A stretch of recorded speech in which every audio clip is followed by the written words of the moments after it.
اور یہ تو مسلمہ ہے، ساری دنیا جانتی ہے کہ بلوچستان افغانستان میں آپ کس لیے موجود ہیں. افغانستان کے ساتھ تو آپ کے کوئی اس طرح کے قریبی تعلقات نہیں تھے، وہاں کس لیے موجود ہے. اور جاسوس تو آپ کو وہاں سے پکڑا گیا ہے، تو پاکستان کسی طرح یہ لہجہ بھی ایک چیز ہوتی ہے، پیرایا بھی ایک چیز ہوتی ہے. اور اس کا مجھے پتہ نہیں کیوں اپنا یا صاحب تو بہت ان کے قائل ہو گئے ہیں، اور جس طرح یہ گنواتے ہیں مخدوم اور سید اور سجادہ نشین، وہ جو بیرا کے سادات کے مخالف ہیں، ہے تو بہت بری بات وہ کہتے ہیں، لیکن وہ فریز اس طرح قائم کرتے ہیں، ہاں بھی بھکا تھے، ہاں بھی سید تھے، ہاں بھی بیرے تھا. اچھا، تو اسی طرح یہ وہ تو نیگیٹو ہے، غلط ہے. تو یہ انہوں پازیٹیو ایک ٹرم قائم کر دی ہے. مخدوم بھی ہے، سجادہ نشین بھی ہے، قریشی بھی ہے، سریکی بھی ہے. سریکیوں میں ویسے سفارتکاری کا جوہر زیادہ ہے، یہ بات صحیح ہے، بات کہنے کا سلیقہ بھی زیادہ ہے. لیکن مجھے اندیشہ تھا کہ بہت پیرایا اچھا نہیں، کہ بات تو ٹھیک کی اور اس کی لوگوں نے داد بھی بہت دی ہے. صرف یہ ہے زیادہ کھل کے بات کی. یہ نواز شریف سے مختلف موقف نہیں ہے. نواز شریف زیادہ کھل کے بات نہیں کرتے تھے اور کچھ اور چیزوں کا ذکر کیا، مثلا کلبھوشن کا ذکر نواز شریف نہیں کر سکتے تھے، مطلب کرنا نہیں چاہتے تھے، اور ان کا انداز فکر ذرا مختلف تھا. تقریر انہوں نے بھی ٹھیک کی تھی. اس میں جو انہوں نے جناب رسالت مآب صلی اللہ علیہ وسلم کا ذکر کیا تو اقوام عالم کو جتنی بھی دیکھی، چاہے چھوٹا فورم ہو بڑا بات تو پوری کرنی چاہیے نا. کسی اچھی بات کو اس لیے نہیں ترک کیا جا سکتا کہ اس کا اثر کم ہوگا. اور جو دنیا میں عظیم مدبرین گزرے ہیں، بڑے مفکر گزرے ہیں، وہ ایک آدمی بھی اگر ان کی بات سنے تو وہ بات پوری کرتے تھے، تاکہ جتنا اثر ہو سکتا ہے اتنا تو ہو. کیا پتہ ہے، ایک بار رسول اللہ صلی اللہ علیہ وسلم نے کہا تھا کہ یہ لوگوں تک پہنچاؤ، یہ بات ممکن ہے جو سنیں اس پہ زیادہ اثر ہو. تو بہرحال ایک فورم تو ہے، یہ ٹھیک ہے، مؤثر نہیں ہے، مگر جیسا بھی ہے اچھی تقریر کی شاہ صاحب نے. باقی ان کا بات کرنے کا انداز جو ہے وہ تو دل نشین ہو نہیں سکتا، کیونکہ وہ شخصیت سے پھوٹتا ہے. لیکن داد انہیں کافی مل گئی ہے، سشما کا اچھی بات انداز ہے. آپ کو اچھا لگا، وہ دل نشیں تھا؟ میں تو سشما سوراج کی تقریب میں نہیں سنی. میں اتنا باریک بین اخبار نویس نہیں ہوں. اچھا، اس طرح کی لغو لیکن مرچیں لگانے والی باتیں دونوں طرف سے کی گئی ہیں. ہاں جی، پہلے تو میں داد دیتا ہوں آج یاز امیر صاحب کو کہ انہوں نے شاہ صاحب کی تقریر کے دوران جو ہے وہ انڈین لڑکیوں کو نوٹس لیتے ڈھونڈا ہے. اور دوسری بات آپ نے ٹھیک کہا کہ سشما نہیں، اچھی بات ہے نا. انہوں نے کہا کہ میں دیکھ رہا تھا کہ بات ایک وہی لیتے ہیں سنجیدگی سے، اور انہی کے لیے تھی، نوٹس بھی انہی کے لیے تھے. اب بات یہ کہ شاہ صاحب نے جو تقریر کیا، یہ موقع جو شاہ صاحب نے سارے ایشوز اٹھائے ہیں، موقع تو آپ کو انڈین ایٹیچیوڈ کی وجہ سے انہوں نے فراہم کیا نا. اور وہ جو سشما سوراج صاحبہ کی تقریر تھی وہ بڑی زہریلی تھی، وہی روایتی ان کا سٹائل، دہشت گردی.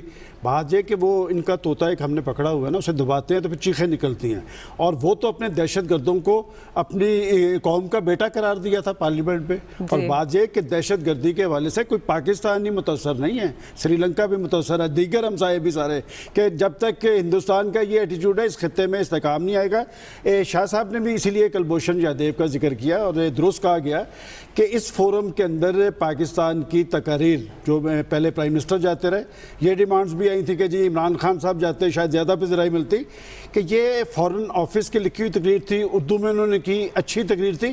اب بات یہ کہ اس ساری تقریر کے بعد جو صورتحال بن رہی ہے، یہ بھی ہیلی کاپٹر کا واقعہ جو ہو گیا ہے، کہ بات یہ کہ اگر کوئی 5-10 فٹ اندر چلا گیا، وہاں سے آپ دیکھیں انہوں نے فائرنگ کرنی شروع کر دی. یہ ایک ٹینشن کی صورتحال قائم ہے.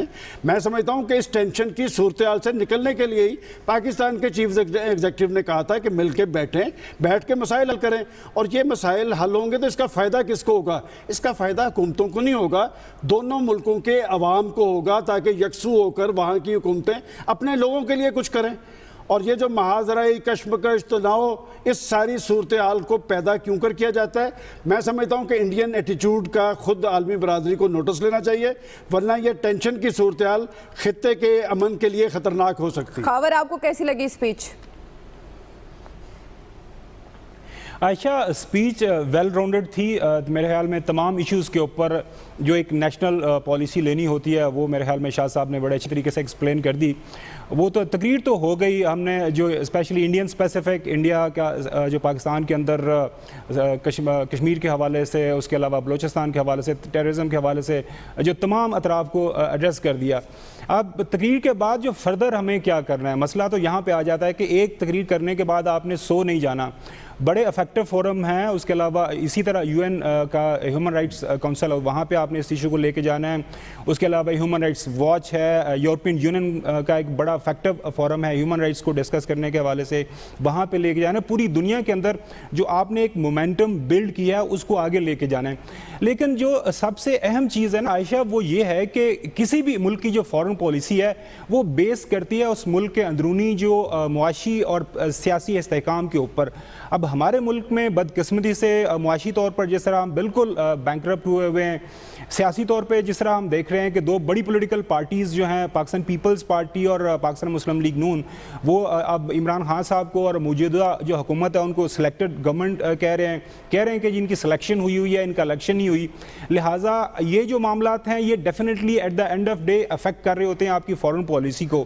اب آنے والے دنوں کے اندر اب دیکھتے ہیں کہ حکومت ان کو یہ سارے معاملات کو لے کے کس طرح آگے جاتی ہے. البتہ یہ بات ضرور ہے, یہ ماننی پڑے گی کہ اچھی تقریر تھی. دوسری بات یہ میں تھوڑا سا ادب کے ساتھ اختلاف کروں گا, یو این کا جو جنرل اسمبلی ہے وہ کبھی بھی ڈیسیژن میکنگ فورم نہیں رہا, وہ سیکورٹی کونسل پہ ہی ڈیسیژن ہوتے ہیں اور وہ وہاں پہ جو 5 بڑے ہیں وہ مل کے فیصلہ کرتے ہیں. یہاں پہ آپ نے اپنا جو بھی آپ کا جن ایشوز کے اوپر بھی آپ کو اظہار رائے کرنا ہے تو حکومتیں کرتی رہی ہیں. اب ٹرمپ کی اگر اسپیچ نکالیں تو اس میں کیا تھا, ایران اسپیسیفک تھی کیونکہ ایران کے ساتھ ان کے معاملات چل رہے ہیں. اسی طرح ہمارے چونکہ انٹرنیشنل لیول پہ ہمارے تمام کے تمام جو جھگڑے ہیں وہ ہے انڈیا کے ساتھ, تو پھر ہم انڈیا کے حوالے سے ہی بات کریں گے. میرے خیال میں پوری دنیا کے سامنے تقریر ہوئی, میڈیا نے کور بھی کیا, تو اچھی تقریر تھی. اچھا, لیکن فرینڈز آف پاکستان جس میں ہم چین سمجھتے ہیں, چلیں چین کو ہی سب سے زیادہ دے دیتے ہیں, جو ان کے وزیر خارجہ اگر تقریر کر رہے تھے کشمیر کا وہ تذکرہ کر دیتے بائی دا وے, جیسے فرانس کے وزیر خارجہ جاتے جاتے فلسطین کو چھو گئے. کیوں ہم کنونس نہیں کر پائے ابھی تک چین کو کہ وہ انٹرنیشنل فورمز پہ پاکستان کی تھوڑی سی سائڈ لے لیں کشمیر کی حد تک کی؟ دیکھیے, ہمارے جو کشمیر کا جو مسئلہ ہے کبھی کبھی ٹرکی نے ضرور ذکر کیا ہے, پریزیڈنٹ اردوان نے کیے, باقی نہیں کرتے, باقیوں نے وہ چیز وہ چلانی ہوتی ہے. لیکن میں ایک چیز کہوں گا, شاہ صاحب گئے, انہوں نے اپنا کام کر لیا نا. یہاں کے کئی افلاطون تھے پاکستان میں, عمران خان کو جانا چاہیے. عمران خان جا کے شیروانی لے کے 5 دن انہیں وہاں پہ ٹھہرنا پڑتا. ان کی تو بالکل وہ جو ہے نا ان کی حالت ہی وہ غیر ہو جاتی اگر وہاں 5 دن وہ ٹھہرتے. کرتے کیا؟ دوسرا ایک